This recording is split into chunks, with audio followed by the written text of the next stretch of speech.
Bonjour à tous, je viens vous voir aujourd'hui pour mes deux dernières lectures pour vous donner mon avis. Alors, je commence par Come Fin Me de Megan Miranda, paru chez Bayard. Donc, je remercie les éditions Babelio pour ce service presse.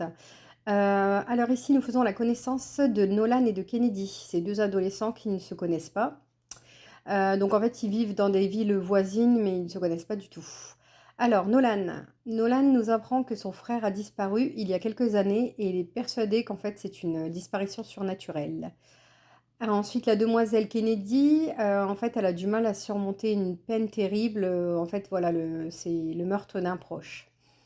Un soir, une chose étonnante va leur arriver. Tous deux vont capter un mystérieux signal.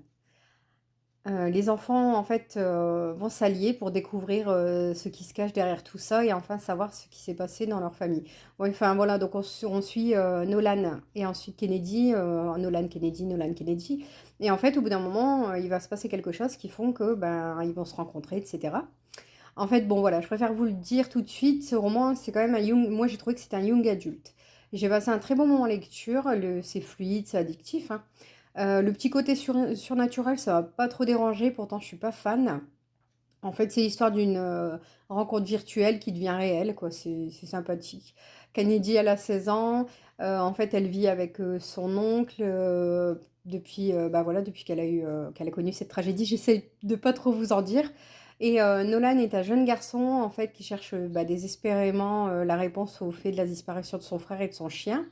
D'ailleurs, ça en devient une véritable obsession, hein.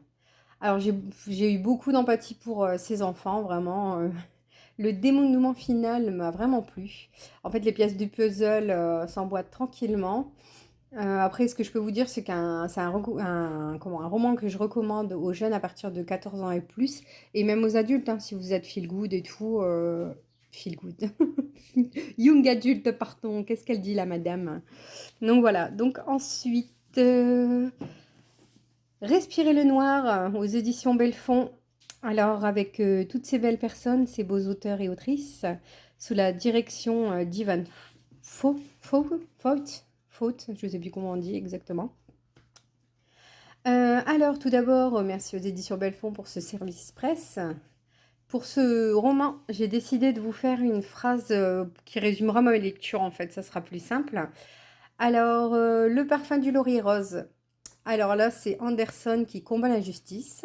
Ensuite, vous avez respiré la mort. Alors là, c'est soit un don, soit une malédiction. Le troisième, je suis un poisson. C'est un homme très odorant qui cherche une solution pour pouvoir avoir une vie sociale et amoureuse. Ensuite, en histoire, vous avez Cristal qui sent. Alors là, c'est des explorateurs qui partent à la recherche de leurs confrères disparus dans le Groenland. Ensuite, vous avez 2h30 minutes. Là, c'est attention au danger à l'Élysée. Ensuite, Happy Work, attentat terroriste au parc d'attractions. Ensuite, vous avez Glandy. L'auteur nous parle des ravages de l'alcool et de la jalousie de ne pas être bien né. Le monde d'après, le bonheur des uns fait le malheur des autres.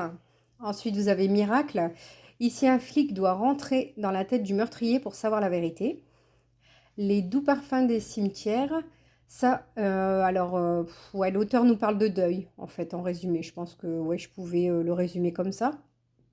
Ensuite, l'amour à mort, un chagrin d'amour qui finit mal. Et le dernier, petit nouveau. Alors là, c'est l'évolution d'un virus. Alors en fait, j'ai passé un très beau moment avec ces 12 nouvelles. Je les ai tout appréciées, pardon. Il y en a pas une. Ah si, peut-être Glandy, ouais, à la limite, parce que ça a été un peu quand même hardcore. Mais sinon, voilà, je pense que si je me trompe pas, c'est le quatrième livre. Bah, je les ai toutes les histoires, je les ai aimées. Ouais, c'est encore un bon opus. Donc voilà. Voilà, voilà. Ben, j'espère que mes avis vous auront fait plaisir. Ça vous donnera peut-être envie de les lire. Je vous souhaite une très bonne soirée, un très bon week-end et je vous dis à bientôt. Ciao, ciao!